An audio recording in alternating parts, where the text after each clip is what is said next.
আসসালামু আলাইকুম রহমতুল্লাহি ওয়া বারাকাতুহু। পঞ্চম শ্রেণীর প্রাথমিক বিজ্ঞান অনলাইন ক্লাসে সবাইকে স্বাগত জানাচ্ছি। আমি আছি মোহাম্মদ ওবায়দুল্লাহ, সহকারী শিক্ষক পদার্থবিজ্ঞান, Kaniz Fatema girls school and college, Baruil Nabagram, Manikganj. প্রিয় শিক্ষার্থীরা, আমরা বিজ্ঞান বইয়ের দ্বিতীয় অধ্যায় পড়ছি। গত ক্লাসে আমরা বিভিন্ন ধরনের দূষণ সম্পর্কে আলোচনা করছিলাম। তো সেক্ষেত্রে আমরা চারটা দূষণ এখানে পড়েছি। একটা হচ্ছে বায়ু দূষণ, একটা হচ্ছে মাটি দূষণ, আরেকটা হচ্ছে শব্দ দূষণ, আরেকটা হচ্ছে পানি দূষণ। চারটা দূষণ নিয়ে আমরা আলোচনা করেছি। এই দূষণের কারণগুলো এবং এদের ক্ষতিকর প্রভাব নিয়ে আমরা আলোচনা করেছি। প্রিয় শিক্ষার্থীরা, আজকে আমরা পড়ব 13 পৃষ্ঠার পরিবেশ সংরক্ষণ নিয়ে। প্রিয় শিক্ষার্থীরা, আমরা দেখি এখানে কি লেখা আছে। পরিবেশ সংরক্ষণ, প্রাকৃতিক পরিবেশের সুরক্ষা এবং যথাযথ ব্যবহারই হচ্ছে পরিবেশ সংরক্ষণ। তাহলে আমরা পরিবেশ সংরক্ষণ কাকে বলবো? প্রাকৃতিক পরিবেশ, আমাদের চারপাশে যা কিছু আছে, এই প্রকৃতিগতভাবে যেগুলো গড়ে উঠেছে সেগুলোই হচ্ছে কি প্রাকৃতিক পরিবেশ। এই প্রাকৃতিক পরিবেশের সুরক্ষা করা এবং যথাযথ ব্যবহার করা হচ্ছে পরিবেশ সংরক্ষণ। তাহলে এই প্রাকৃতিক পরিবেশের উপাদানগুলোকে যাতে আমরা দূষিত না করি, ঠিক আছে, এগুলোর সুরক্ষা করে আমাদের যথাযথ ব্যবহার মানে যতটুকু আমাদের প্রয়োজন ততটুকু ব্যবহার করা, ক্ষতি সাধন না করে এগুলো সংরক্ষণ করাই হচ্ছে পরিবেশ সংরক্ষণ। তাহলে প্রাকৃতিক পরিবেশের সুরক্ষা এবং যথাযথ ব্যবহারই হচ্ছে পরিবেশ সংরক্ষণ। এখন এখানে দেখো একটা প্রশ্ন লেখা আছে যে আমরা কিভাবে পরিবেশ সংরক্ষণ করতে পারি। তাহলে আমরা কিভাবে পরিবেশ সংরক্ষণ করি, এই জন্য আমরা যা যা করব সেখানে একটা ছক দেখানো আছে। এই ছকে তোমরা কি কি করতে পারো সে সম্পর্কে এখানে কিছু লিখতে পারো। আচ্ছা, আমরা এখন নিচে দেখব যে তোমাদের বইয়ে কি লেখা আছে, সার সংক্ষেপ হিসেবে কিছু লেখা আছে। তো দেখো, পরিবেশ সংরক্ষণ আমরা কিভাবে করতে পারি। বিদ্যুৎ বা জীবাশ্ম জ্বালানির ব্যবহার কমিয়ে আমরা পরিবেশ সংরক্ষণে ভূমিকা রাখতে পারি। তাহলে আমরা বিদ্যুতের অপচয় না করে বিদ্যুতের ব্যবহার আমরা কমাবো। অযথা আমরা কোনো বিদ্যুতের বাল্ব বা বৈদ্যুতিক যন্ত্রপাতি আমরা জ্বালিয়ে রাখবো না বা চালু করে রাখবো না, ঠিক আছে। এর মাধ্যমে কি করতে পারি, আমরা বিদ্যুতের ব্যবহারটা কমাতে পারি। কমিয়ে কি করতে পারি, আমরা পরিবেশ সংরক্ষণ করতে পারি। কারণ বিদ্যুৎ অপচয় হলে এই বিদ্যুৎ উৎপাদন করতে আমাদের পরিবেশের উপাদানগুলো কিন্তু ব্যবহার করতে হচ্ছে। সেই ক্ষেত্রে পরিবেশের উপাদানগুলো ব্যবহার কম হবে, ফলে দূষিত কম হবে। তাহলে বিদ্যুৎ এবং এর পাশাপাশি হচ্ছে জীবাশ্ম জ্বালানি। আমরা আগে পড়েছি বায়ু দূষণের ওইখানে যে জীবাশ্ম জ্বালানির ব্যবহার, কয়লা, তেল এবং প্রাকৃতিক গ্যাস, এগুলো ব্যবহার করলে কি হয়, বাতাসে কার্বনের পরিমাণ বেড়ে যায়। তারপর ক্ষতিকর ধোঁয়া বাতাসের সাথে মিশে বায়ু দূষণ করে, ঠিক আছে। এইগুলোর ফলে পৃথিবীর তাপমাত্রাও বেড়ে যায়। তো এইগুলোর জন্য আমরা জীবাশ্ম জ্বালানি, কয়লা, তেল, গ্যাস এগুলোর ব্যবহার আমরা কমিয়ে পরিবেশ সংরক্ষণে ভূমিকা রাখতে পারি। এরপরে দেখো, কাজ শেষে বাতি নিভিয়ে আমরা বিদ্যুৎ অপচয় রোধ করতে পারি। যেটা আগে বললাম যে যখন আমাদের কাজ শেষ হয়ে যাবে সাথে সাথে আমরা বৈদ্যুতিক বাতি বা অন্য কোনো যন্ত্রপাতি আমরা নিভিয়ে দিতে পারি, বন্ধ করে দিতে পারি। তারপরে দেখো, গাড়িতে চড়ার পরিবর্তে পায়ে হেঁটে বা সাইকেল ব্যবহার করে আমরা প্রাকৃতিক সম্পদ সংরক্ষণ করতে পারি। তাহলে খুব কাছাকাছি জায়গায় যাওয়ার জন্য আমরা কি করতে পারি, গাড়িতে চড়ার পরিবর্তে আমরা সাইকেল ব্যবহার করতে পারি।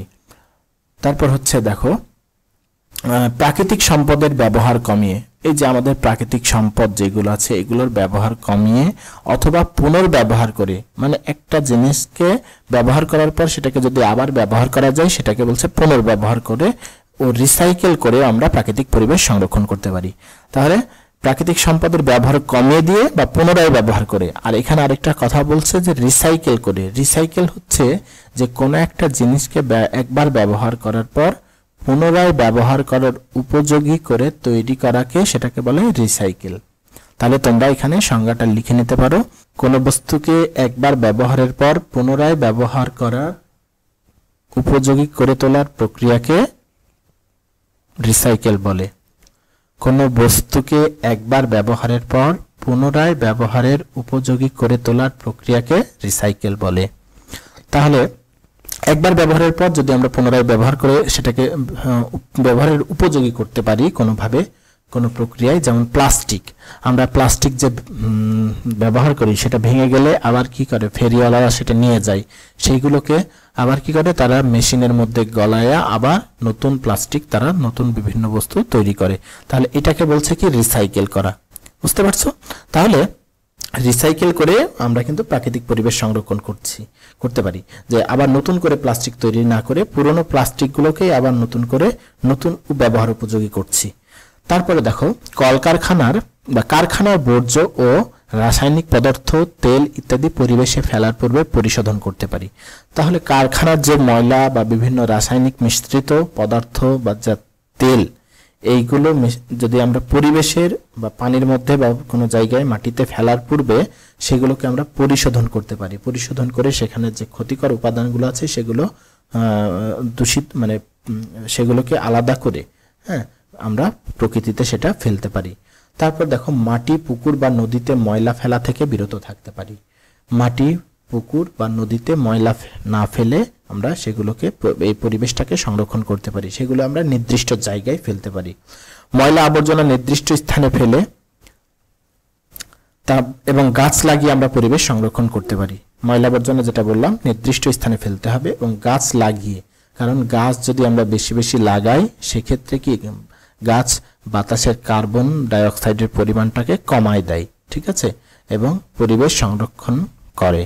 তারপর দেখো, পরিবেশ সংরক্ষণের অন্যতম প্রধান উপায় হচ্ছে জনসচেতনতা বৃদ্ধি করা। তাহলে আমরা শুধু একাই এগুলো করলে কিন্তু চলবে না। এখানে যে পরিবেশ সংরক্ষণের কিছু উপায় দেখানো আছে, এইগুলো কিন্তু আমি একাই বা তুমি একাই ব্যবহার করলে, মানে এইগুলো একাই আমরা যদি করি বা পালন করি তাহলে কিন্তু একা একাই হয় না। এজন্য সবার সহযোগিতা প্রয়োজন। এজন্য কি করতে হবে? আমাদের জনসচেতনতা বৃদ্ধি করতে হবে। মানুষকে জানাতে হবে যে আমরা আমাদের পরিবেশকে কিভাবে সংরক্ষণ করতে পারি, পরিবেশকে কিভাবে ফ্রেশ রাখতে পারি, দূষণ মুক্ত রাখতে পারি। এজন্য মানুষকে এগুলো জানাতে হবে যে এইগুলো আমরা যাতে না করি, মানে যেগুলো করলে পরিবেশ দূষিত হয় সেগুলো আমরা না করি। এই জন্য আমাদের উচিত জনসচেতনতা বৃদ্ধি করা, নিজে পালন করব এবং মানুষকে পালন করতে উৎসাহিত করা। তো এটাই হচ্ছে অন্যতম প্রধান একটা কারণ। তো প্রিয় শিক্ষার্থীরা, এখানে কিন্তু অনেকগুলো পয়েন্ট আমরা বের করতে পারবো। যে তোমাদের প্রশ্ন থাকতে পারে যে পরিবেশ সংরক্ষণের উপায় সম্পর্কে 5টি বাক্য লেখো বা 6টি বাক্য লেখো। এখান থেকে আমরা একটা বড় প্রশ্ন পেয়ে যেতে পারি, 6 মার্কের প্রশ্ন। সেক্ষেত্রে তুমি 6টা পয়েন্ট এখান থেকে লিখে দিতে পারো। তাই 6টা পয়েন্ট এখান থেকে বের করতে পারবা যে কিভাবে আমরা পরিবেশ সংরক্ষণ করতে পারি। তো প্রিয় শিক্ষার্থীরা, এটাই তোমাদের বাড়ির কাজ থাকলো আজকের পড়া।